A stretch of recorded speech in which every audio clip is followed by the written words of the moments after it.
news. Trump, who was with Israel's Prime Minister Benjamin Netanyahu at a joint press conference in Washington, D.C., even went on to call Gaza a demolition site and suggested the permanent resettlement of more than 2 million Palestinians to neighboring countries. Israel's defense minister ordered the army on Thursday to start making preparation to allow for voluntary departure from the Gaza Strip after US President Donald Trump floated a proposal to move Palestinians out of the territory. The idea sparked uproar from leaders in the Middle East and around the world. The Trump administration appears to walk back some of the suggestions. Google has become the latest big US firm to scrap its goals to recruit more workers from underrepresented groups.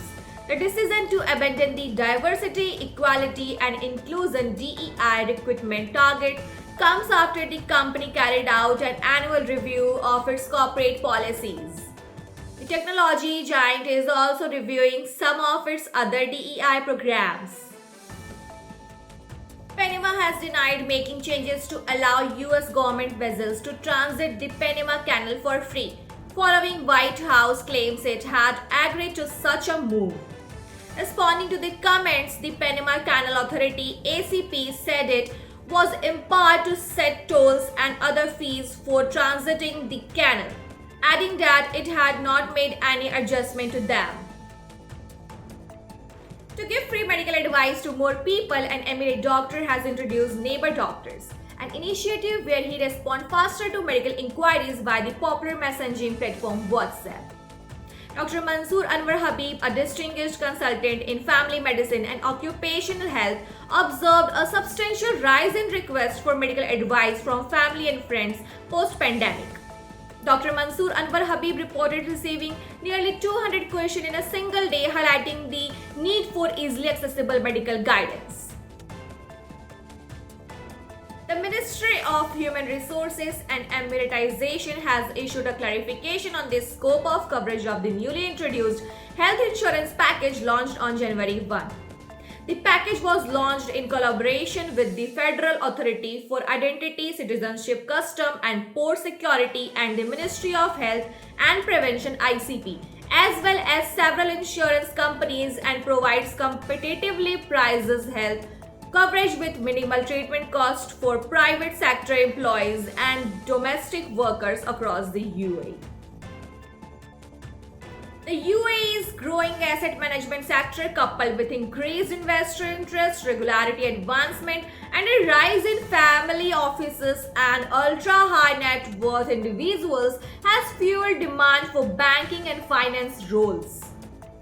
Fundraising and institutional sales professionals are particularly sought after for their industry expertise and regional networks, with businessmen, according to global recruitment firm Michael Page's UAE 2025 salary guides.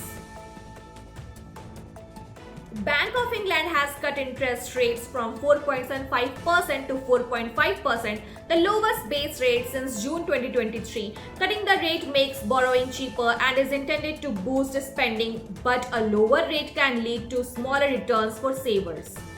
The bank also cut its growth forecast for the UK economy in 2025 from 1.5% to 0.75%. Inflation is forecast to rise, peaking at 3.7% later this year, which the bank says is due to increase in the cost of energy, water and bus fares.